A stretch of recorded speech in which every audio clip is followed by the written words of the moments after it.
ദൈവനാമത്തിന് മഹത്വം ഉണ്ടാകട്ടെ. കർത്താവിൻ്റെ സന്നിധിയിലായിരിക്കുന്ന എല്ലാ പ്രിയപ്പെട്ടവർക്കും ധന്യനായ യേശുക്രിസ്തുവിലുള്ള വന്ദനത്തെ ഞാൻ ഓർമ്മിക്കട്ടെ. വീണ്ടും നമുക്ക് ഈ നിലയിൽ ദൈവത്തിൻ്റെ വചനത്തിന് മുമ്പാകെ കടന്നിരുവാൻ കർത്താവ് നമ്മെ സഹായിച്ചുള്ള ദൈവത്തിന് സ്തോത്രം കരയറ്റുകയാണ്. കഴിഞ്ഞ നാളുകളൊക്കെ നമുക്ക് ദൈവത്തിൻ്റെ വചനം ധാരാളമായി ചിന്തിപ്പാനായിട്ട് അവസരം ലഭിച്ചിട്ടുണ്ട്. ഇവിടെ മാത്രമല്ല, നമ്മുടെ സമീപ സ്ഥലങ്ങളിലും കൺവെൻഷനിലൊക്കെ പോയി കടന്നു ചെന്ന് ധാരാളം നല്ല നല്ല ക്ലാസ്സുകൾ ശ്രദ്ധിപ്പാൻ ദൈവം നമ്മെ സഹായിച്ചു. വീണ്ടും നമുക്ക് പതിവ് പോലെ ദൈവത്തിൻ്റെ വചനം പഠിക്കുവാൻ, അത് ചിന്തിപ്പാൻ ദൈവം തന്ന അവസരങ്ങളെ ഓർത്ത് സ്തോത്രം ചെയ്യുകയാണ്. ഇന്ന് രാത്രിയിലെ നമ്മുടെ പഠനത്തിനായിട്ട് നമുക്ക് മത്തായിയുടെ സുവിശേഷം 22-ാം അധ്യായം അതിൻ്റെ 1 മുതൽ 14 വരെയുള്ള ഭാഗങ്ങളാണ് ഇന്നത്തെ പഠനത്തിനായിട്ട് ഞാൻ തിരഞ്ഞെടുത്തിരിക്കുന്നത്. മത്തായിയുടെ സുവിശേഷം 22-ൻ്റെ 1 മുതൽ 14 വരെയുള്ള വാക്യങ്ങൾ. ആർക്കെങ്കിലും ഒരാൾക്ക് ഒന്ന് ശബ്ദം ഉയർത്തി വായിക്കാം. ബാക്കിയുള്ളവർ ആ ഭാഗം ഒന്ന് ശ്രദ്ധിച്ചിരുന്നാൽ മതിയാവും. സ്വർഗരാജ്യം തന്റെ പുത്രന് വേണ്ടി കല്യാണ സദ്യ കഴിച്ച ഒരു രാജാവിനോട് സന്ദർശിച്ചു. അവൻ കല്യാണത്തിന് ക്ഷണിച്ചവരെ വിളിക്കേണ്ടത് ദാസന്മാരെ പറഞ്ഞയച്ചു. അവർക്ക് വരുവാൻ മനസ്സായിരുന്നു. പിന്നെയും അവൻ മറ്റു ദാസന്മാരെ അയച്ചു. എന്റെ പുത്താഴം ഒരുക്കി തീർന്നു, എന്റെ കാളകളെയും അടുപ്പിച്ച മൃഗങ്ങളെയും വളർത്താൻ എല്ലാം ഒരുങ്ങിയിരിക്കുന്നു, കല്യാണത്തിന് വരുവീൻ എന്ന് ക്ഷണിച്ചവരോട് അറിയിച്ചു. അവർ അത് കൂട്ടാക്കാതെ ഒരുത്തൻ തന്റെ നിലത്തിലേക്ക് മറ്റൊരുത്തൻ തന്റെ വ്യാപാരത്തിന് പോയി കളഞ്ഞു. ശേഷമുള്ളവർ അവന്റെ ദാസന്മാരെ പിടിച്ച് അപമാനിച്ച് കൊന്നുകളഞ്ഞു. രാജാവ് കോപിച്ച് സൈന്യങ്ങളെ അയച്ച് ആ കൊലപാതകന്മാരെ മുടിച്ച് അവരുടെ പട്ടണം ചുട്ടുകളഞ്ഞു. പിന്നെ അവർ ദാസന്മാരോട് കല്യാണം ഒരുങ്ങിയിരിക്കുന്നു, ക്ഷണിക്കപ്പെട്ടവർ യോഗ്യരായില്ല, ആകയാൽ വഴിത്തരങ്ങൾ ചെന്ന് കാണുന്നവരെയൊക്കെയും കല്യാണത്തിന് വിളിപ്പീൻ എന്ന് പറഞ്ഞു. ആ ദാസന്മാർ പെരുവഴികളിൽ പോയി കണ്ട ദുഷ്ടന്മാരെയും നല്ലവരെയും എല്ലാം കൂട്ടിക്കൊണ്ടുവന്നു. കല്യാണശാല വിരുന്നുകാരെ കൊണ്ട് നിറഞ്ഞു. വിരുന്നുകാരെ നോക്കുവാൻ രാജാവ് അകത്ത് വന്നപ്പോൾ കല്യാണ വസ്ത്രം ധരിക്കാത്ത ഒരു മനുഷ്യനെ അവിടെ കണ്ടു. സ്നേഹിതാവിന് കല്യാണ വസ്ത്രം ഇല്ലാതെ ഇവിടെ അകത്ത് വന്ന് എങ്ങനെയെന്ന് ചോദിച്ചു. എന്നാൽ അവനെ വാക്കുകൂട്ടിപ്പോയി. രാജാവ് ശുശ്രൂഷക്കാരോട് ഇവരെ കൈയും കാലും കെട്ടി ഏറ്റവും പുറത്തുള്ള തള്ളിക്കളയും അവിടെ കരച്ചിലും പല്ലുകടിയും ഉണ്ടാകും എന്ന് പറഞ്ഞു. വിളിക്കപ്പെട്ടവർ അനേകം, തെരഞ്ഞെടുക്കപ്പെട്ടവരോ ചുരുക്കം. ദൈവത്തിന് മഹത്വം ഉണ്ടാകട്ടെ. എൻ്റെ ഓർമ്മ ശരിയാണെങ്കിൽ 1-2 വർഷങ്ങൾക്ക് മുമ്പ് ഈ ഭാഗത്തു നിന്ന് ഒരു സഭായോഗത്തിൽ ഈ വേദഭാഗം ഞാനിവിടെ പ്രസംഗിച്ചായിട്ട് എനിക്ക് ഓർമ്മ വരികയാണ്. എന്നാൽ നമ്മൾ ഈ നാളുകളിൽ കർത്താവിൻ്റെ ഉപമകളെപ്പറ്റിയാണല്ലോ പഠിച്ചു വരുന്നത്. ആ ഉപമകളുടെ കൂട്ടത്തിൽ ഇത് ഉൾപ്പെട്ടിരിക്കുകയാണ്. ഒരു പക്ഷെങ്കിൽ അന്നത്തെ എൻ്റെ പ്രസംഗം കേട്ടവർക്ക് ഇതൊരു ആവർത്തനമായിരിക്കാം. എന്നാൽ നമ്മളിത് പഠിച്ചു വരുന്നതുകൊണ്ട് നിങ്ങൾക്ക് മാത്രമല്ല, ഈ വീഡിയോയിൽ കൂടി പല ഭാഗത്തു നിന്ന് കേൾക്കുന്ന ധാരാളം പേരുണ്ട്, അവർക്കും ഇത് പ്രയോജനമായി തീരട്ടെ എന്ന് ആഗ്രഹിക്കുകയാണ്. അന്ന് പ്രസംഗിച്ചതിനെക്കാട്ടിൽ വ്യത്യസ്തമായിട്ടൊന്നും പ്രത്യേകിച്ച് പറയാനില്ല, അതുതന്നെയുള്ളൂ പറയാനായിട്ട്. അല്പം കൂടെ സമയം നമ്മുടെ മുമ്പിലുള്ളതുകൊണ്ട് ചെറിയ രീതിയിലുള്ള വിശദീകരണം മാത്രമേ നൽകേണ്ട ആവശ്യമുള്ളൂ. ബാക്കി എല്ലാം നിങ്ങൾക്കറിയാവുന്നതാണ്. ഈ ഭാഗത്തിലോട്ട് നാം കടന്നു പോകുമ്പോൾ വളരെ ലളിതമായിട്ടുള്ള വിഷയമാണ്, മനസ്സിലാക്കുവാനായിട്ട് വിഷമമൊന്നും തന്നെയില്ല. ശ്രദ്ധിച്ചിരുന്നാൽ നമുക്കത് മനസ്സിലാക്കാവുന്ന വിഷയമാണ്. ഈ ഭാഗത്ത് നമുക്ക് നിരവധി ആൾക്കാരെ പറ്റി കാണുവാൻ കഴിയുന്നുണ്ട്. പല പല ഗ്രൂപ്പിൽപ്പെട്ടായിരിക്കുന്ന ആൾക്കാരെ ഇവിടെ കാണും. രാജാവിനെ പറ്റി നാം വായിക്കുന്നുണ്ട്, മകനെപ്പറ്റി വായിക്കുന്നുണ്ട്, ദാസന്മാരെ പറ്റി വായിക്കുന്നു, കൊലപാതകന്മാരെ പറ്റി വായിക്കുന്നുണ്ട്, ശുശ്രൂഷകന്മാരെ പറ്റി വായിക്കുന്നുണ്ട്. ഇതൊക്കെ നമുക്ക് പഠിച്ചു വരുമ്പോൾ നമുക്ക് മനസ്സിലാക്കുവാൻ സാധിക്കുന്നതാണ്. ഇതേപോലെ തന്നെ തുല്യമായ വേറൊരു ഉപമ ലൂക്കോസിൻ്റെ സുവിശേഷം 14-ാം അധ്യായത്തിൽ നമുക്ക് കാണാൻ കഴിയുന്നുണ്ട്. ഇവിടെ കടന്നു വരുമ്പോൾ ഇവിടെ നടക്കുന്നത് ഒരു രാജാവിൻ്റെ മകൻ്റെ കല്യാണമാണ്. ഇപ്പോൾ രാജാവ് ആരാണെന്നുള്ളത് നിങ്ങൾക്ക് മനസ്സിലാവും, മകൻ ആരാണെന്നുള്ളതും നിങ്ങൾക്ക് മനസ്സിലാവും. ഈ കാലഘട്ടത്തെ കൂടി ആസ്പദമാക്കി കർത്താവ് പറഞ്ഞാലിക്കുന്ന മനോഹരമായ ഒരു ഉപമയാണ് നാം ഇവിടെ വായിച്ചത്. ഇവിടെ രാജാവ് തൻ്റെ മകൻ്റെ കല്യാണത്തിൻ്റെ സദ്യയ്ക്ക് വേണ്ടി ആൾക്കാരെ വിളിക്കുന്ന ഒരു ചടങ്ങാണ് ഇവിടെ കാണാൻ കഴിയുന്നത്. ഒന്നാമത്തെ ഇൻവിറ്റേഷൻ 2-3 വാക്യങ്ങളിൽ നമുക്ക് കാണാൻ കഴിയുന്നു. ഇവിടെ ക്ഷണിക്കപ്പെട്ടായിരിക്കുന്ന ഒരു ഗ്രൂപ്പ് ആൾക്കാരുണ്ട്. രാജാവ് എന്ന് പറയുന്നത് പിതാവാം ദൈവമാണ്, മകൻ എന്ന് പറയുന്നത് പുത്രനായ ക്രിസ്തുവാണ്. ക്ഷണിക്കപ്പെട്ടവരായിരിക്കുന്ന ഒരു കൂട്ടരുണ്ട്, അവർ ഇസ്രായേൽ ജനമായിട്ടാണ് നമുക്ക് കാണുവാൻ കഴിയുന്നത്. ഇവിടെ കടന്നു വരുമ്പോൾ ഈ കൂട്ടർക്ക് വളരെ നേരത്തെ തന്നെ ക്ഷണനം കിട്ടി, വളരെ നേരത്തെ കിട്ടി. എന്നാൽ എവിടെ വെച്ചാണ് വിവാഹം നടക്കുന്നതെന്നോ ദിവസത്തെപ്പറ്റിയോ സമയത്തെപ്പറ്റിയോ ഒരു മുന്നറിയിപ്പ് കിട്ടിയിട്ടില്ല.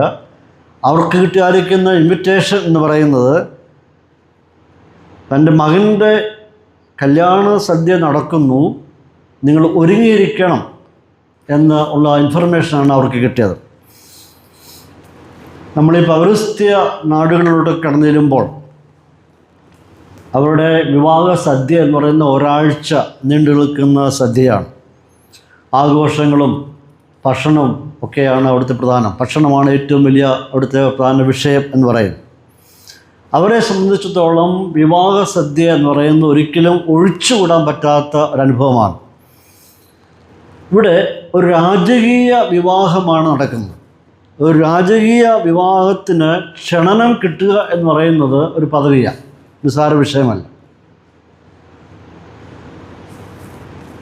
ഒരു വിവാഹം എന്ന് പറയുന്നത്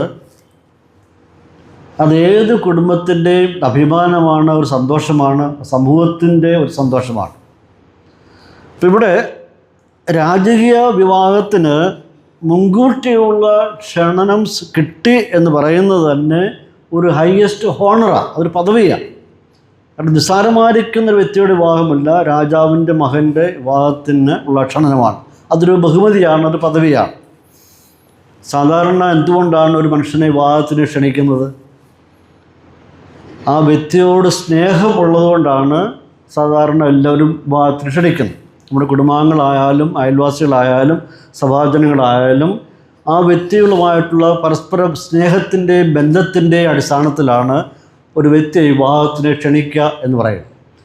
വിവാഹത്തിന് ക്ഷണിക്കുമ്പോൾ പോകുക എന്ന് പറയുന്നത് നമ്മുടെയൊക്കെ ഒരു മര്യാദയാണ്.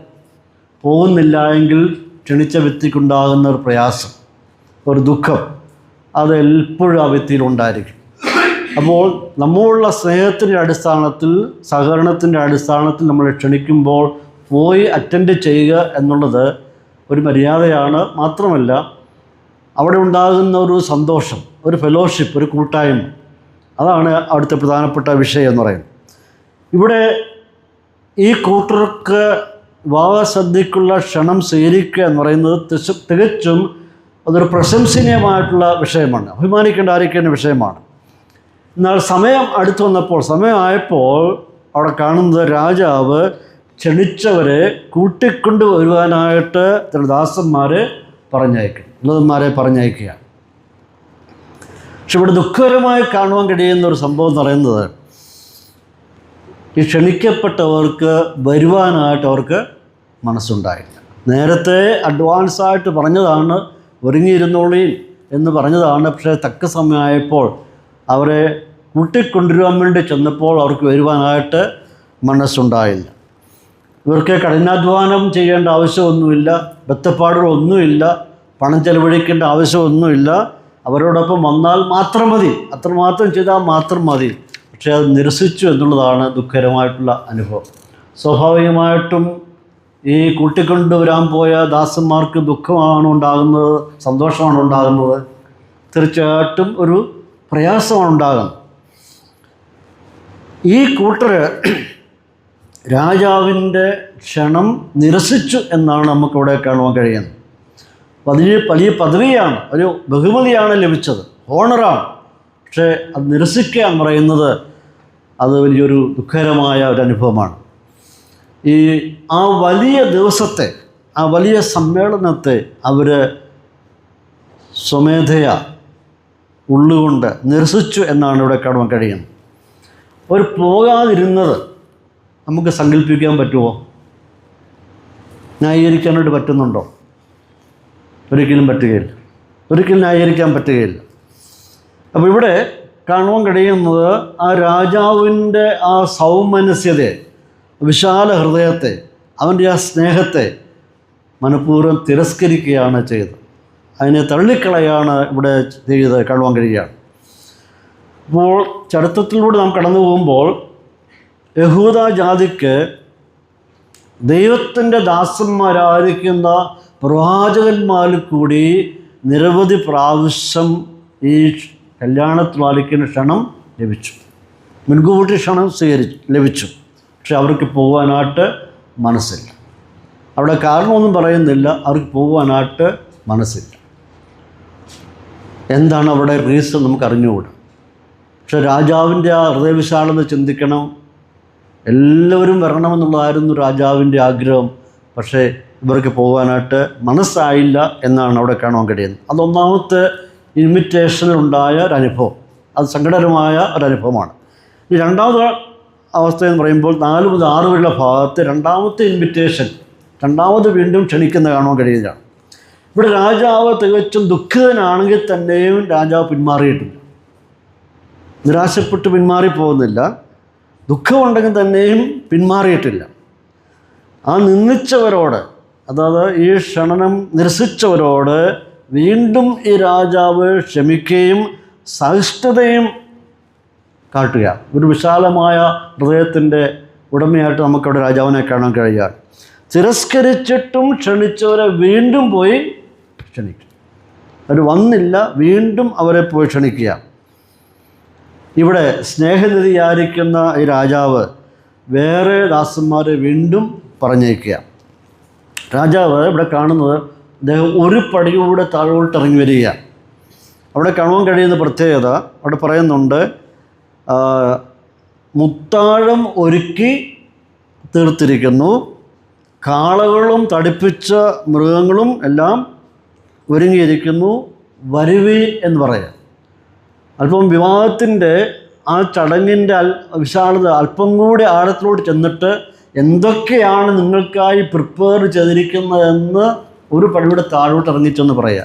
ആദ്യം പറഞ്ഞില്ല, രണ്ടാമത് വിളിക്കും പറയാണ് ഇന്ന ഇന്ന കാര്യങ്ങളെല്ലാം ഒരുങ്ങിയിരിക്കുന്നു. അപ്പോൾ അവിടുത്തെ എന്താ പ്രധാനപ്പെട്ടുള്ള വിഷയം? വിഭവസമൃദ്ധമായിട്ടുള്ള ഒരു ഭക്ഷണം നിങ്ങൾക്കായിട്ട് ഒരുക്കിയിട്ടുണ്ട്, വരണം എന്നുള്ള ക്ഷണമാണ്. അവിടെ വാക്ക് പറയുന്നുണ്ട്, മുത്താഴം എന്നുള്ള പദം ഉപയോഗിച്ചിട്ടുണ്ട്. മുത്താഴം എന്ന് പറഞ്ഞാൽ ഡിന്നർ എന്നാണ്, അല്ലെങ്കിൽ സപ്പർ. സപ്പർ നിങ്ങൾക്ക് വേണ്ടി അല്ലെങ്കിൽ ഡിന്നർ നിങ്ങൾക്ക് വേണ്ടി ഒരുക്കിയിരിക്കുകയാണ്. അവിടുത്തെ മെനു എന്താണ്?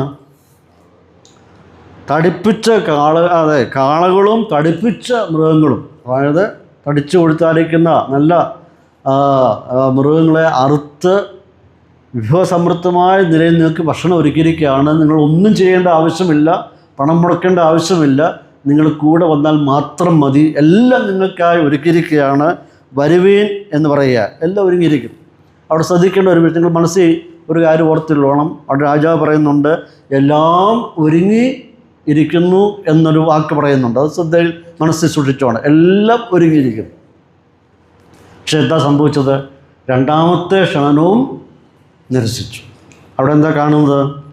ഒരുത്തൻ തൻ്റെ നിലത്തിലേക്ക് പോയി, മറ്റൊരുത്തൻ തൻ്റെ വ്യാപാരത്തിന് പോയി, ശേഷമുള്ളവർ സംഘടിച്ചെന്ത് ചെയ്യുന്നു? ദാസന്മാരെ പിടിച്ച് അവമാനിച്ച് കൊന്നുകളഞ്ഞു എന്ന് വായിക്കുന്നു.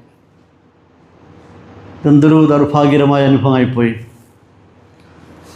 ക്ഷണം സ്വീകരിച്ച് പോകാൻ മനസ്സില്ലെങ്കിൽ പോവാതിരുന്നാൽ പോരെ. നീ പറഞ്ഞുകൊണ്ട് ദാസന്മാരെ അടിക്കുകയും ഉപദ്രവിക്കുകയും കൊല്ലുകയും ചെയ്യേണ്ട ആവശ്യമുണ്ടോ? ഇന്ന് ലോകത്തിൽ സംഭവിക്കുന്നത് തന്നെയാണ്. നൂറ്റാണ്ടുകളായി രാജാവിൻ്റെ മകൻ്റെ കല്യാണത്തിൻ്റെ സദ്യയ്ക്ക് വേണ്ടി ഇങ്ങനെ ക്ഷണം നടന്നുകൊണ്ടേയിരിക്കുക. ഈ കാലത്തും ഇങ്ങനെ നടന്നുകൊണ്ടേയിരിക്കുക. പക്ഷെ ദുഃഖകരമായ അനുഭവം എന്ന് പറയുന്നത് അനേകരെ ഉപദ്രവിക്കുകയും കഷ്ടപ്പെടുത്തുകയും കൊല്ലുകയും ചെയ്തുകൊണ്ടേയിരിക്കുക. അതിങ്ങനെ ലോകത്ത് നടന്നുകൊണ്ടേയിരിക്കുന്ന അനുഭവമാണ്. സഭ ഭൂമിയിൽ ആരംഭിച്ച കാലം അന്ന് മുതൽ ഇന്ന് വരെയും സഭാജനങ്ങളെ ദൈവത്തിൻ്റെ ഭൃത്യന്മാരെ ഇങ്ങനെ ഉപദ്രവിച്ചുകൊണ്ടേയിരിക്കുക. അത് തുടർമാനമായി നടന്നുകൊണ്ടേയിരിക്കുക. എന്നിട്ടും രാജാവിൻ്റെ ക്ഷണനം നിർത്തിയോ? ഇപ്പോഴും ക്ഷണിച്ചുകൊണ്ടേയിരിക്കുക. ഇത്രയും ഉപദ്രവങ്ങൾ ഉണ്ടായിട്ടും, സഭ ഇത്രയും ഉപദ്രവത്തിൽ കടന്നു പോയിട്ടും ഇപ്പോഴും ഈ ഇൻവിറ്റേഷൻ നടന്നുകൊണ്ടേയിരിക്കുക. കാരണം ദൈവസ്നേഹനിധി ആയിരിക്കുന്നുണ്ട്, അതിങ്ങനെ ക്ഷണിച്ചുകൊണ്ടേയിരിക്കുക. ഇവിടെ രണ്ടാമത്തെ പ്രതികരണം എന്ന് പറയുന്നതും ദുഃഖകരമായിപ്പോയി. വളരെ നിരാശ ഉണ്ടാക്കുന്ന, തീർത്തും ദുഃഖകരമായ, ദൗർഭാഗ്യമായ അനുഭവമാണ് ഉണ്ടായത്. ദാസന്മാരെ ഉപദ്രവിക്കുകയും അടിക്കുകയും കൊല്ലുകയും ചെയ്തു എന്ന് വായിക്കുകയാണ്. അത് തികച്ചും വേദന ഉണ്ടാക്കുന്ന ഒരനുഭവമായിപ്പോയി. ഈ ദാസന്മാരെ അതിദാരുണമായിട്ട് അവരെ കൊലപ്പെടുത്തി. ഈ ദാസന്മാരെന്ത് തെറ്റാണ് ചെയ്തത്? ഒന്ന് ചിന്തിച്ചു നോക്കിയേ. ഈ ദാസന്മാർ എന്തെങ്കിലും തെറ്റ് ചെയ്തോ? അവർ രാജാവിൻ്റെ ആജ്ഞ അനുസരിക്കുക മാത്രമല്ലേ ചെയ്തുള്ളൂ. പ്രകോപനപരമായ രീതിയിൽ ഒന്നും ഈ ദാസന്മാരുടെ ഭാഗത്ത് ഉണ്ടായില്ല. വരുവീൻ, എല്ലാം ഒരുങ്ങിയിരിക്കുന്നു, വരുവീൻ എന്ന് ക്ഷണിച്ചതല്ലാതെ മറ്റൊരു യാതൊരു പ്രകോപനപരമായ നീക്കങ്ങളും ഇവരുടെ ഭാഗത്ത് ഉണ്ടായില്ല. പക്ഷേ ഇവർ തെറ്റ് ചെയ്യാതെ ഇരുന്നിട്ടും അവർ പീഡിപ്പിക്കപ്പെട്ടു, ഉപദ്രവിക്കപ്പെട്ടു. രാജാവ് പറഞ്ഞായിരിക്കുന്ന കൃത്യനിഷ്ഠതയോടെ നിർവഹിക്കുക മാത്രമേ ഇവർ ചെയ്തുള്ളൂ. നാം ചരിത്രം പഠിക്കുമ്പോൾ, ബൈബിൾ ചരിത്രം പഠിക്കുമ്പോൾ കാണുവാൻ കഴിയും. പഴയ നിയമത്തിൽ കടന്നു ചെല്ലുമ്പോൾ മോശ മുതൽ സെക്കരിയാവ് വരെയും യോഹന്നാൻ സ്നാപകൻ്റെ കാലഘട്ടം വരെയും പ്രവാചകന്മാരെ കൊന്ന ചരിത്രമാണ് ഇസ്രായേൽ സമൂഹത്തിനുള്ളത്. നിരവധി പ്രവാചകന്മാരെ കൊല്ലുവാൻ അത് ചരിത്രത്തിൽ നടന്നു എന്നുള്ളത് നമുക്ക് പരമ്പര തന്നെ നടന്നു എന്നുള്ളത് കാണുവാൻ കഴിയുകയാണ്. ഈ കാലഘട്ടത്തിലും, നാം ജീവിക്കുന്ന ഈ കാലഘട്ടത്തിലും നിരവധി യഹൂദന്മാർ പ്രവാചകന്മാരെ ഉപദ്രവിക്കുകയും കഷ്ടപ്പെടുത്തുകയും ഒക്കെ ചെയ്തിട്ടുണ്ട്. അനേകരെ കൊന്നുകളഞ്ഞിട്ടുണ്ട്. ഇവിടെ 7-ാം വാക്യത്തിലേക്ക് കടന്നു വരുമ്പോൾ ഇവിടെ ഒരു പ്രതികാര നടപടി ഇവിടെ നടക്കുകയാണ്. 7-ാം വാക്യത്തിൽ അത് 7-ാം വാക്യം ഒന്ന് വായിക്കാമോ?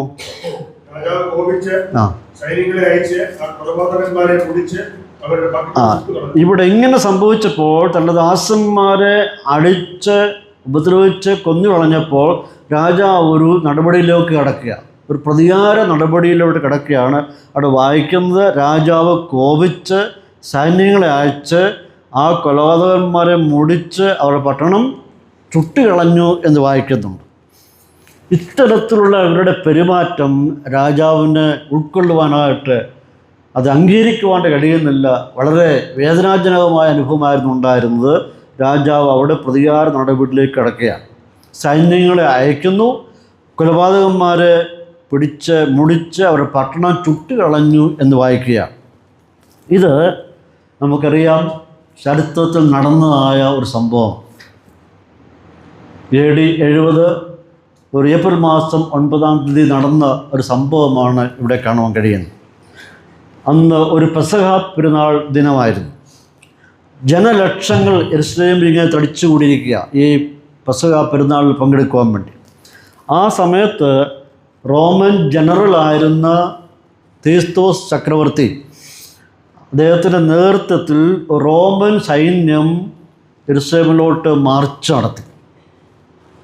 1.1 മില്യൺ യഹൂദന്മാരെ അന്ന് ഈ റോമൻ സൈന്യം കൊന്നുമുടിച്ചു. ദേവാലയം, അന്നുണ്ടായിരുന്ന ഹെരോദാവിൻ്റെ ദേവാലയമാണ്, അത് കൊള്ളയടിച്ചു. ദേവാലയം ഉഴുതുമറിച്ചു എന്നാണ് ചരിത്രത്തിൽ പറയുന്നത്. കല്ലുമേൽ കല്ല് ശേഷിക്കാതെ അത് ഉഴുതുമറിക്കുവാൻ ഇടയായിത്തീർന്നു. മാത്രമല്ല, ദേവാലയത്തിൻ്റെ മതിലിനോട് ചേർന്നുണ്ടായിരുന്ന തടി കൊണ്ട് പണിതായിരിക്കുന്ന ഒരു പടങ്ങുണ്ടായിരുന്നു. തടി കൊണ്ടാണ് നിർമ്മിച്ച ആൾക്കാർക്ക് ഇരിക്കാനുള്ള അരിക്കുന്ന ഒരു പടങ്ങ്, അതിന് തീ വെച്ചു. അപ്പോൾ തീ വെച്ചപ്പോൾ ആ തീ പടർന്ന് പട്ടണം മുഴുവനുമായി ആളിക്കത്തി. അത് മാത്രമല്ല, അവിടെ ചത്തു വീണായിരിക്കുന്ന ജനലക്ഷങ്ങളുടെ ജഡം മതിലിൻ്റെ മുകളിൽക്കൂടെ വലിച്ച് എറിഞ്ഞു എന്നാണ് ചരിത്രത്തിൽ രേഖപ്പെടുത്തിയിരിക്കുന്നത്. ഇവിടെ കർത്താവിൻ്റെ വാക്ക് എത്ര പ്രസക്തമായിരിക്കുന്നു. ആ സൈന്യങ്ങളെ അയച്ച് കൊലപാതകന്മാരെ മുടിച്ച് അവരുടെ പട്ടണം ചുട്ടുകളഞ്ഞു എന്ന് വായിക്കുകയാണ്. ഇത് അക്ഷരീയമായിട്ട് ചരിത്രത്തിൽ നിറവേറിയ ഒരു സംഭവമാണ്. ഒരു ഭയാനകമായിട്ടുള്ള രക്തച്ചൊരിച്ചിലാണ് അന്ന് അവിടെ ഉണ്ടായത്. ഇത് രണ്ടാമത്തെ അവരുടെ അയക്കുന്ന പ്രതികരണത്തിന് പ്രതികാരമായിട്ട് യഹോവയായ ദൈവം ചരിത്രത്തിൽ ചെയ്ത സംഭവമാണ്. വലിയൊരു ജനം, വലിയൊരു ഇസ്രായേൽ സമൂഹം, യഹൂദ സമൂഹമാണ് അവിടെ കൊല്ലപ്പെടുവാനായിട്ട് ഇടയായിത്തീർന്നത്. ഇനിയും മൂന്നാമത്തെ ഇൻവിറ്റേഷൻ, മൂന്നാമത് രാജാവ് വീണ്ടും ക്ഷണിക്കുന്നുണ്ട്. അത് 8 മുതൽ 10 വരെയുള്ള വാക്യങ്ങളാണ് നമുക്ക് കാണുവാൻ കഴിയുന്നത്. ഇവിടെ മോശമായ പ്രതികരണം ഇവരുടെ ഭാഗത്ത് ലഭിച്ചെങ്കിലും രാജാവ് തൻ്റെ മകൻ്റെ കല്യാണം ഇതുവരെയും ക്യാൻസൽ ചെയ്തിട്ടില്ല. ആദ്യം സ്വീകരിച്ചില്ല, അവരെ ഉപദ്രവിച്ച് കൊന്നു. എന്നിട്ടും രാജാവ് എന്ത് ചെയ്യുന്നില്ല? മകൻ്റെ കല്യാണം ക്യാൻസൽ ചെയ്യുന്നില്ല. യാതൊരു മാറ്റമില്ല. അതിങ്ങനെ മുമ്പോട്ട് പോകുവാനായിട്ട് ഇടയായിത്തീരുകയാണ്. അതുകൊണ്ട് ഇവരുടെ പെരുമാറ്റം ഇങ്ങനെ ആയിരുന്നതുകൊണ്ട് രാജാവ് ക്ഷണം നിർത്തിയോ? അവിടെയും നിർത്തിയിട്ടില്ല, വീണ്ടും അത് തുടങ്ങുകയാണ്. എന്നാൽ ഇവിടെ രാജാവിൻ്റെ ആ കല്യാണത്തിനുള്ളായിരിക്കുന്ന ക്ഷണത്തിൻ്റെ സ്വഭാവരീതി മാറുകയാണ്, അല്പം മാറ്റം വരികയാണ്. രാജാവ് തൻ്റെ ആ നയം, തൻ്റെ കല്യാണത്തിലായിരിക്കുന്ന ആ ഒരു പ്രത്യേകത അവിടെ വെളിപ്പെടുത്തുകയാണ്. അവിടെ വായിക്കുന്നുണ്ട്, ക്ഷണിക്കപ്പെട്ടവരോ യോഗ്യരായില്ല എന്ന് വായിക്കുന്നു. 2 പ്രാവശ്യവും ക്ഷണിക്കപ്പെട്ടവരോ യോഗ്യരായില്ല എന്ന് വായിക്കുന്നു. മൂന്നാമതായിട്ട് വീണ്ടും രാജാവ് എന്ത് ചെയ്യുന്നു? തൻ്റെ ദാസന്മാരെ പറഞ്ഞയക്കുക. മൂന്നാമത്തെ അവരോട് പറയുന്നുണ്ട്, പ്രത്യേകം പറഞ്ഞു വിടുകയാണ്, നിങ്ങളെല്ലായിടത്തും ചെന്ന് കാണുന്നവരെയൊക്കെയും ക്ഷണിക്കണം. എല്ലായിടത്തും ചെന്ന് കാണുന്നവരൊക്കെയും ക്ഷണിക്കണം. അപ്പോൾ ഇപ്പോൾ ഈ സമയത്ത് മൂന്നാമതായിട്ട് ഒരു ബ്രോഡർ ഗ്രൂപ്പിനെയാണ് പ്രതീക്ഷിക്കുന്നത്, വലിയൊരു സമൂഹത്തെയാണ് പ്രതീക്ഷിക്കുന്നത്. നിങ്ങൾ കാണുന്നിടത്തൊക്കെയും കാണുന്നവരൊക്കെയും ക്ഷണിക്കണം. ഇവിടെ പരിധിയില്ല, പരിമിതിയില്ല, വിഭാഗീയതയില്ല. കാണുന്നവരൊക്കെയും പോയി ക്ഷണിക്കാൻ പറയുക. ആ കൂട്ടത്തിൽ ദുഷ്ടന്മാരുമുണ്ട്, നല്ലവരുമുണ്ട്, എല്ലാവരെയും ക്ഷണിക്കാനായിട്ട് പറഞ്ഞു വിടുക. അപ്പോൾ ഈ ദാസന്മാർ ചെന്നിട്ട് കിട്ടിയവരെല്ലാം എന്ത് ചെയ്യുന്നു? കൂട്ടിക്കൊണ്ട് കല്യാണത്തിൽ വരിക. പടുത്തലയ്ക്ക് കണ്ടവരെല്ലാം കൂട്ടിക്കൊണ്ട് വരിക. ഈ അവസാനത്തെ ഈ ക്ഷണനം എന്ന് പറയുന്നത് കൃപയാലുള്ള ഒരു ക്ഷണനമാണ്, കൃപ ചൊരിഞ്ഞുള്ളായിരിക്കുന്ന ഒരു ക്ഷണനമാണ്. പ്രിയപ്പെട്ടവരെ, ഇങ്ങനെയുള്ള ഒരു ക്ഷണനം സ്വീകരിച്ച് വന്നവരാണ് നാം ഓരോരുത്തരും. കൃപയാൽ നമുക്ക് ലഭിച്ചൊരവസരമാണ്.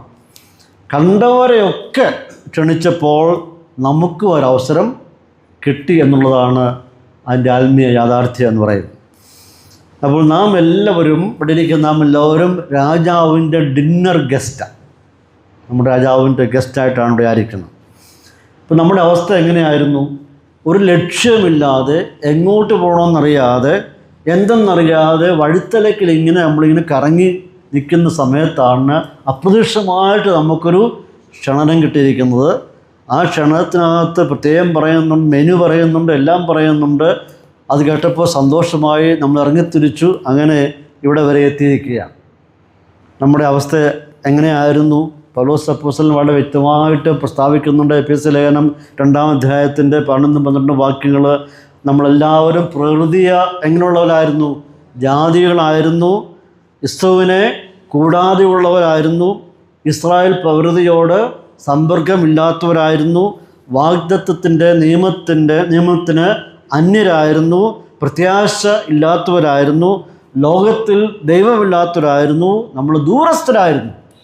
എന്നാൽ കർത്താവ് നമ്മോട് കൃപ തോന്നി നമ്മെയും ഈ കൂട്ടത്തിലോട്ട് ക്ഷണിച്ച് കൊണ്ടുവരുവാൻ ഇടയായിട്ടുണ്ട്. അങ്ങനെ നമുക്ക് ലഭിച്ചായിരിക്കുന്ന ഈ പദവി അതൊരു സുവർണ അവസരമാണ്. നാം എല്ലാവരും രാജാവിൻ്റെ ഡിന്നർ ഗസ്റ്റായിട്ട് അവൻ നമ്മെ കണ്ടിരിക്കുകയാണ്.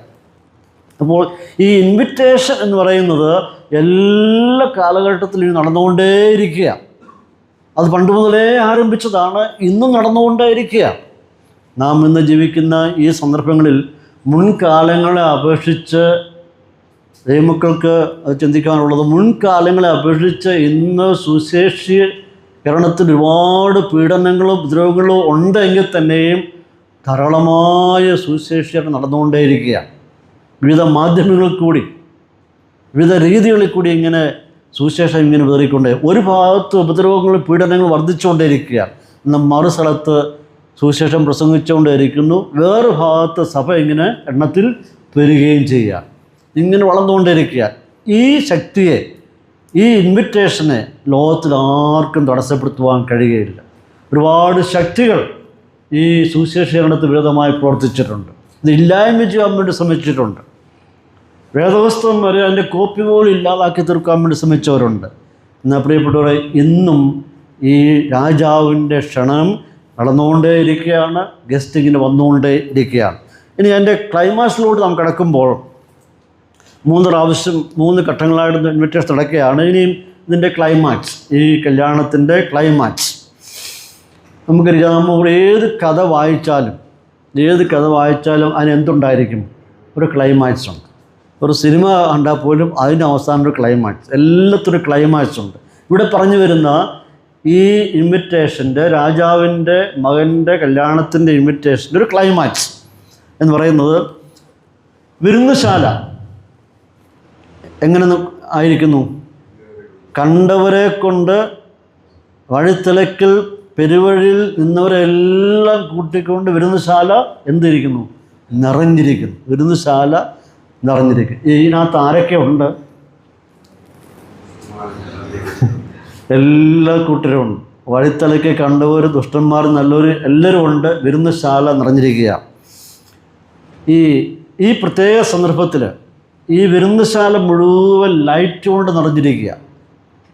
അവിടെ വന്നിരിക്കുന്നവർ പരിചയമുള്ളവരാണ്, പരസ്പരം കണ്ടിട്ടുള്ളവരാണ്, സ്നേഹബന്ധങ്ങൾ പുതുക്കുന്നു. എന്തൊരു സന്തോഷമാണ്, എന്തൊരു ആഘോഷമാണ്, എന്തൊക്കെ ചടങ്ങുകളാണ്, വിഭവസമൃദ്ധമായ ആഹാരങ്ങൾ, ഇങ്ങനെ എല്ലാം നടന്നുകൊണ്ടിരിക്കുക. വലിയ എക്സൈറ്റ്മെൻറ്റാണ്, വലിയ ഡെക്കറേഷനാണ് നടന്നുകൊണ്ടിരിക്കുന്നത്. നീണ്ടു നിൽക്കുന്ന ആഘോഷമാണ്. എന്നാൽ ഈ പ്രത്യേക സന്ദർഭം എല്ലാവരും ഇങ്ങനെ ആഘോഷത്തിൻ്റെ തിമിർത്തിലിങ്ങനെ ആയിരിക്കുന്ന സന്ദർഭത്തിൽ എന്താണ് നടക്കുന്നത്? പെട്ടെന്ന് രാജാവ് ഈ ക്ഷണിക്കപ്പെട്ട് വന്നവരെയൊക്കെ ഒന്ന് കാണാൻ വേണ്ടി ഇറങ്ങിത്തിരിക്കുക. അവിടെ വന്നപ്പോൾ അസാധാരണമായ ഒരു കാഴ്ച അവിടെ കാണുന്നു. അസാധാരണമായ കാഴ്ചയാണ് അവിടെ കാണുന്നത്. എങ്ങനെ വായിക്കുന്നത്? എന്താണ് നമ്മുടെ വായിക്കുന്നത്? കല്യാണ വസ്ത്രം ധരിക്കാത്ത ഒരു മനുഷ്യനെ അവിടെ കണ്ടു. കല്യാണ വസ്ത്രം ധരിക്കാത്ത ഒരു മനുഷ്യനെ അവിടെ കാണുകയാണ്. എല്ലാവരെയും വിളിച്ച കൂട്ടത്തിൽ ഇവനെയും വിളിച്ചു. എല്ലാവരും വന്ന കൂട്ടത്തിൽ ഇവനും വന്നു.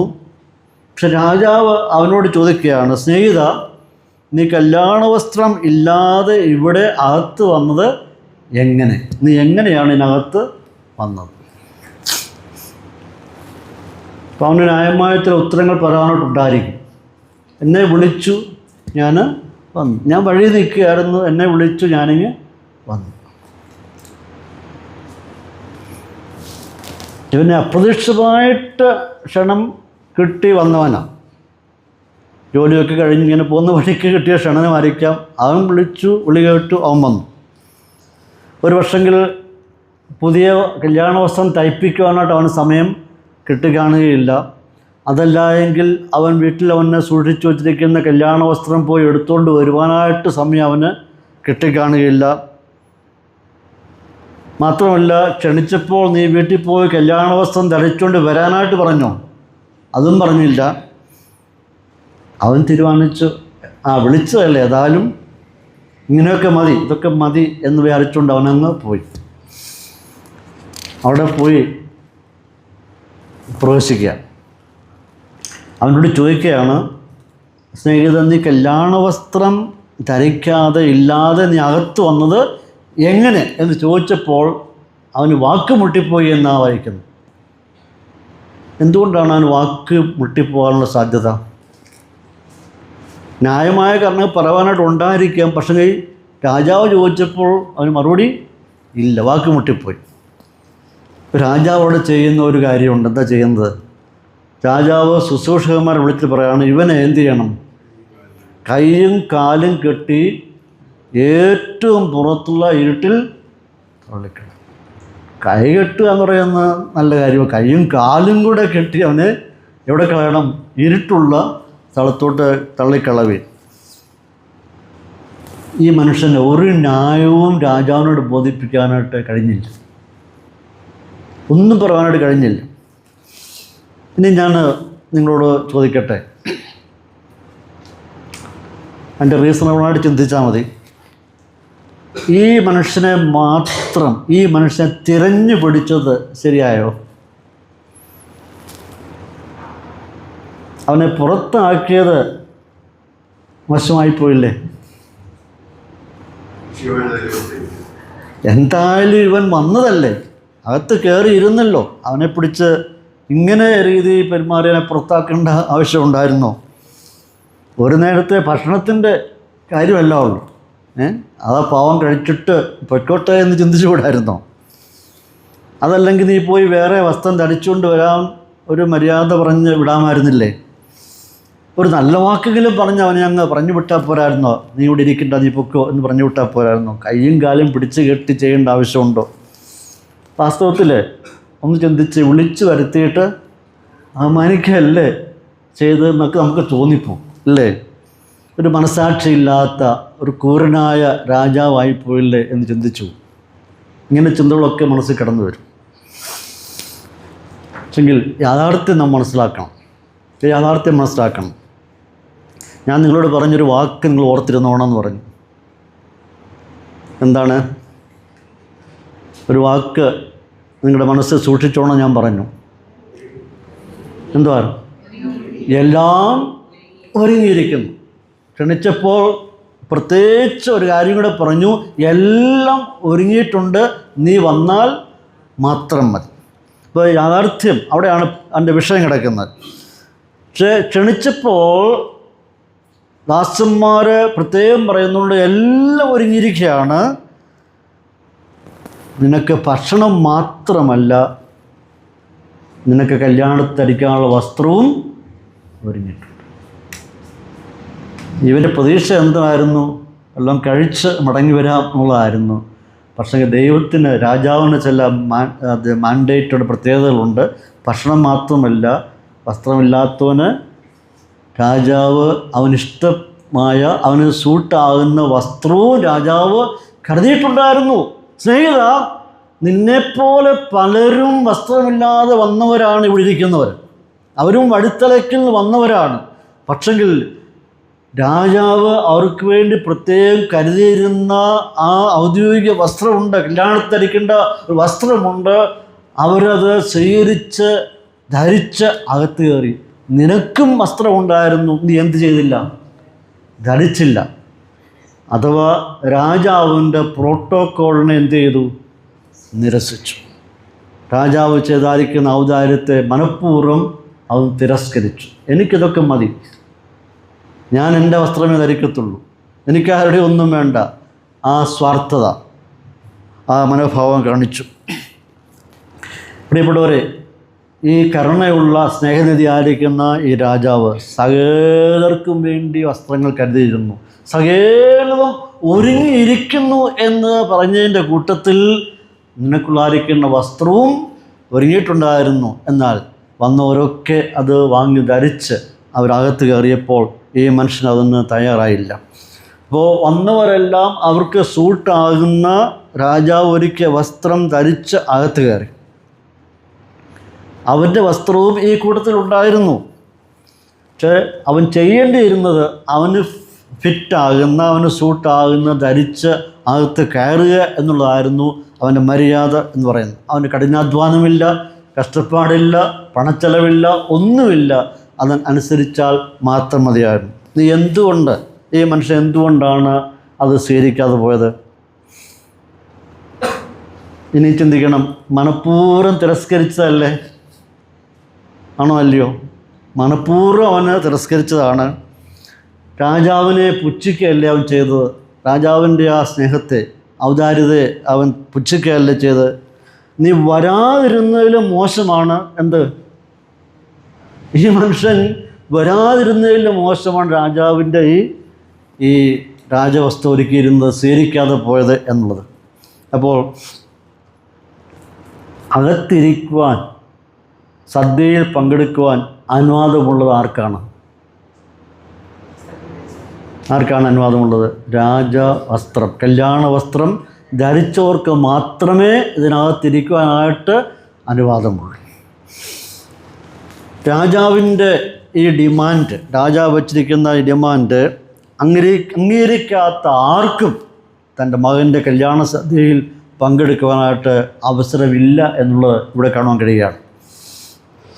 അപ്പോൾ എന്താണ് ഇവിടെ കാണാൻ കഴിയുന്നത്? എന്താണ് മനസ്സിലാക്കേണ്ടത്? ഇവിടെ ക്ഷണിക്കപ്പെട്ടായിരിക്കുന്ന സകല ആൾക്കാരും രാജാവ് ഒരുക്കിയിരിക്കുന്ന ആ കല്യാണ വസ്ത്രം ധരിക്കുക എന്നുള്ളതാണ് അവിടെ വരുമ്പോൾ ചെയ്യേണ്ടായിരിക്കുന്ന നടപടി. അഥവാ ഓരോ വ്യക്തികളും, ക്ഷണം സ്വീകരിച്ച് വരുന്ന ഓരോ വ്യക്തികളും നീതിയുടെ അങ്കി വാങ്ങി എന്ത് ചെയ്യണം? ധരിക്കണം. നീതിയുടെ അങ്കി വാങ്ങി ധരിക്കണം. എങ്ങനെയാണ് അത് ലഭിക്കുന്നത്? എങ്ങനെയാണ് പ്രിയപ്പെട്ട നമുക്ക് ആ നീതിയുടെ അങ്കി ലഭിക്കുന്നത്? നാം എല്ലാവരും രക്ഷിക്കപ്പെട്ട ദൈവമക്കളാണ്. വിളിക്കുന്നവരെല്ലാം ദൈവജനമാണ്. നാം എന്ത് ധരിച്ചിരിക്കുകയാണ്? അത് നമ്മെ എന്ത് ധരിപ്പിച്ചിരിക്കുകയാണ്? നീതിയുടെ അങ്കി നമ്മെ ധരിപ്പിച്ചിരിക്കുക. അതെങ്ങനെയാണ് നമുക്ക് ധരിക്കുവാനിടയായി തീർന്നത്? ഈ കർത്താവായ യേശുക്രിസ്തുവിനെ എപ്പോൾ വിശ്വാസത്താൽ നാം അംഗീകരിച്ച് ഹൃദയത്തിൽ സ്വീകരിച്ചോ ആ സമയത്ത് അവൻ നമ്മെ എന്ത് ചെയ്യുന്നു? രക്ഷാവസ്ത്രം നമ്മെ ധരിപ്പിച്ചു. നീതി എന്ന അങ്കി നമ്മെ ഒടിപ്പിച്ചു. അപ്പോൾ അത് വിശ്വാസത്താൽ കിട്ടിയതാണ്. അപ്പോൾ ക്രിസ്തുവിനെ എപ്പോൾ നാം ഹൃദയത്തിൽ സ്വീകരിച്ചുവോ, ക്രിസ്തു എപ്പോൾ ഉള്ളിൽ കടക്കുവാനായിട്ട് നാം അനുവാദം കൊടുത്തുവോ, ആ സമയത്ത് തന്നെ അവൻ നമ്മെ നീതിയുടെ അങ്കി ധരിപ്പിച്ചു. ഈ നീതിയുടെ അങ്കി ധരിച്ചവർക്ക് മാത്രമേ ഈ കുഞ്ഞാടിൻ്റെ സദ്യക്ക്, കല്യാണ സദ്യക്ക് പങ്കെടുക്കുവാനായിട്ട് അവകാശമുള്ളൂ. ഇത് രക്ഷിക്കപ്പെടുന്ന സമയത്ത് ലഭിക്കുന്ന ഒരനുഭവം.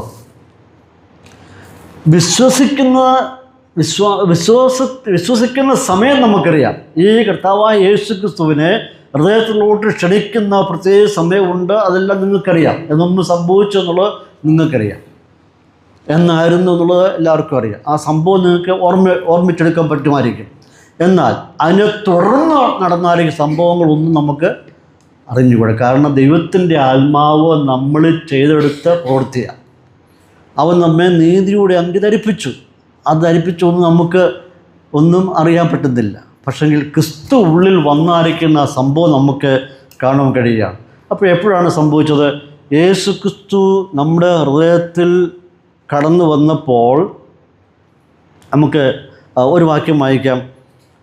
2 കൊരിന്ത്യർ 5:21 വാക്യം നമുക്ക് പരിചയമുള്ള വാക്യമാണെന്ന് വായിച്ചേ. 2 കൊരിന്ത്യർ 5:21.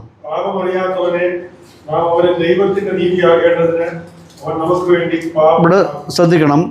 പാപം അറിയാത്തവനെ നാം അവനിൽ ദൈവത്തിൻ്റെ നീതിയാകേണ്ടതിന് അവൻ നമുക്ക് വേണ്ടി പാപം ആക്കി. ഇപ്പോൾ നമ്മുടെ കർത്താവായ യേശുക്രിസ്തുവിൻ്റെ സ്വഭാവത്തിൻ്റെ പ്രത്യേകത എന്താണ്? പാപം അറിയാത്തവൻ, പാപം ചെയ്തിട്ടില്ലാത്തവൻ, പാപം ഇല്ലാത്തവൻ. നാം ദൈവത്തിന് നീതിയാകേണ്ടതിന് എന്താ സംഭവിച്ച അവിടെ? അവൻ നമുക്ക് വേണ്ടി പാപം ആക്കി. അവൻ നമുക്ക് വേണ്ടി പാപമായി തീർന്നു. എങ്ങനെയാണ് അത് സംഭവിച്ചത്? അതായത് ഇവിടുത്തെ നമ്മൾ നടന്ന പ്രക്രിയ നാം മനസ്സിലാക്കണം. ക്രിസ്തു ഉള്ളിൽ വരുമ്പോൾ നടക്കുന്ന ദൈവം നമ്മൾ ചെയ്യുന്ന പ്രവൃത്തിയാണ് നീതിയുടെ വസ്ത്രം നമ്മെ ധരിപ്പിക്കുക, റൈച്ചസ്നെസ്. നീതി നമുക്ക് പകരുക എന്നുള്ളത്. നമ്മുടെ പാപം ക്രിസ്തു ഏറ്റെടുത്തു. അവൻ നമുക്ക് പാപമായി തീർന്നു. അതിൻ്റെ അർത്ഥം അവൻ പാപം ചെയ്തു എന്നുള്ളതല്ല. പാപം അറിയത്തില്ല, പാപം ചെയ്തിട്ടില്ല, പാപമില്ലാത്തവൻ നമുക്ക് വേണ്ടി അവനത് ഏറ്റെടുത്തു. നമ്മുടെ പാപം അവന് ഏറ്റെടുത്തു. അവൻ്റെ മേൽ പാപം ചുമത്തി. അതിനുശേഷം നമ്മളിലോട്ട് അവൻ്റെ നീതി പാർന്നു. ഒരു എക്സ്ചേഞ്ച് നടക്കുന്നുണ്ട്. ഒരു എക്സ്ചേഞ്ച്. നമ്മുടെ പാപം ക്രിസ്തുവിൽ ചുമത്തി. അതിനുശേഷം ദൈവത്തിൻ്റെ നീതി നമ്മളിലോട്ട് പാർന്നു. അപ്പോൾ ഒരു എക്സ്ചേഞ്ച് നടക്കുക. ഒന്ന് നമ്മുടെ സ്വഭാവം മാറ്റിയിട്ട് എടുത്ത ശേഷം ദൈവത്തിൻ്റെ സ്വഭാവം നമ്മളിലോട്ട് പാർന്നു. അപ്പോൾ രക്ഷിക്കപ്പെടുമ്പോൾ കിട്ടുന്ന ഒരു വലിയ ബഹുമതിയാണ് നാം നീതി ആകേണ്ടത്, അവൻ്റെ നീതി നമ്മളിലോട്ട് പകരുക എന്നുള്ളതാണ്. എന്ന് വെച്ചാൽ അവൻ നമ്മെ നീതിയുടെ അങ്കി നമ്മെ ധരിപ്പിച്ചു. പാപമറിയാത്ത യേശുവിനെ ദൈവം നമുക്ക് വേണ്ടി പാപമാക്കി ക്രിസ്തുവിലൂടെ നാം ദൈവത്തിന്റെ നീതിയാകണം. ക്രിസ്തുവിലൂടെ നമുക്ക് ദൈവത്തെ നീതി ആകണം. അപ്പം ക്രിസ്തുവിൽ കൂടി നമുക്ക് എന്ത് കിട്ടുന്നു? റൈറ്റസ്നെസ്, നീതി നമുക്ക് കിട്ടുന്നു. അതാണ് യെശയ്യാപ്രവചനം പറയുന്നത് 61:10 അവൻ നമ്മെ നീതിയുടെ അങ്കി ധരിപ്പിച്ചു. അപ്പോൾ ഒന്ന് നമ്മളിൽ നിന്ന് മാറ്റിയിട്ട്, അതായത് നമ്മുടെ പഴയ മനുഷ്യനിൽ അടങ്ങിയിരിക്കുന്ന അതെല്ലാം എടുത്ത് മാറ്റിയിട്ട് അത് ക്രിസ്തു ചുമന്നൊഴിച്ചു. അതേപ്പറ്റിയാണ് യോഹന്നാൻ സ്നാപകൻ പറഞ്ഞത്, ദൈവത്തിൻ്റെ ലോകത്തിൻ്റെ പാപങ്ങളെ ചുമന്നൊഴിക്കുന്ന ദൈവത്തിൻ്റെ കുഞ്ഞാട്, അവൻ നമ്മുടെ പാപങ്ങളെ ചുമന്നൊഴിച്ചു. പക്ഷെ ചുമന്ന് മാറ്റുമ്പോൾ വേറൊന്ന് നമ്മളിലോട്ട് ഇമ്പ്യൂട്ട് ചെയ്യുക, ഒന്ന് ഇൻജക്റ്റ് ചെയ്യുക ചെയ്ത്, അപ്പോൾ ദൈവത്തിൻ്റെ സ്വഭാവം നമ്മളിലോട്ട് കടന്നു വരിക. അപ്പോൾ ഈ മനുഷ്യനെ ക്ഷണിച്ച് വന്നിട്ട് ഇങ്ങനെ ഒരു ഓപ്പർച്യൂണിറ്റി ഉണ്ടായിരുന്നിട്ടും അവനത് മനഃപൂർവ്വം തിരസ്കരിച്ചു. എന്ന് വെച്ചാൽ ഈ എല്ലാം കേട്ടു, ക്ഷണനം കേട്ട് സ്വീകരിച്ചു വന്നു, പക്ഷേ ഈ അവസ്ഥയിലോട്ടൊന്ന് കടന്നു വരുവാനായിട്ട്, ഈ പുത്രനെ ഒന്ന് അംഗീകരിക്കുവാനായിട്ട്, വിശ്വാസത്തിൻ്റെ കണ്ണുകൾ കൊണ്ട് ഒന്ന് സ്വീകരിപ്പാനായിട്ട് മനസ്സില്ലാത്തവനായി, അത് റിലക്റ്റൻ്റ് അത് വിഘടിത മനോഭാവത്തോടെ ഇരുന്നത് കൊണ്ട് അവൻ ആ സന്തോഷത്തിൽ പൂർണ്ണമായി പങ്കെടുക്കുവാനായിട്ട് കഴിയാത്തൊരനുഭവത്തിലേക്ക് ആയിത്തീർന്നു. അവനെ അവിടെ നിന്ന് പുറത്താക്കേണ്ടായിരിക്കേണ്ട സാഹചര്യം ഉണ്ടായി എന്ന് കാണുകയാണ്. അപ്പോൾ ഇങ്ങനെ ക്ഷണം നടന്നുകൊണ്ടേയിരിക്കുക.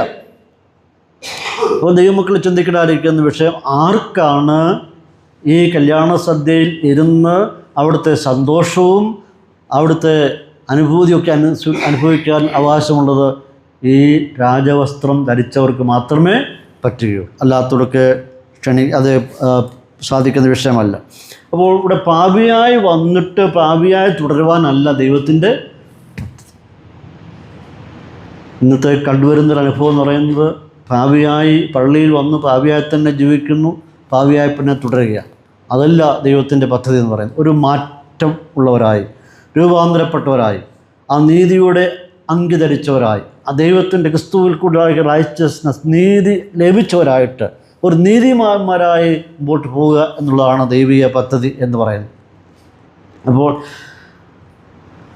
ഈ മനുഷ്യനെ എന്താണ് ചെയ്യുന്നത്?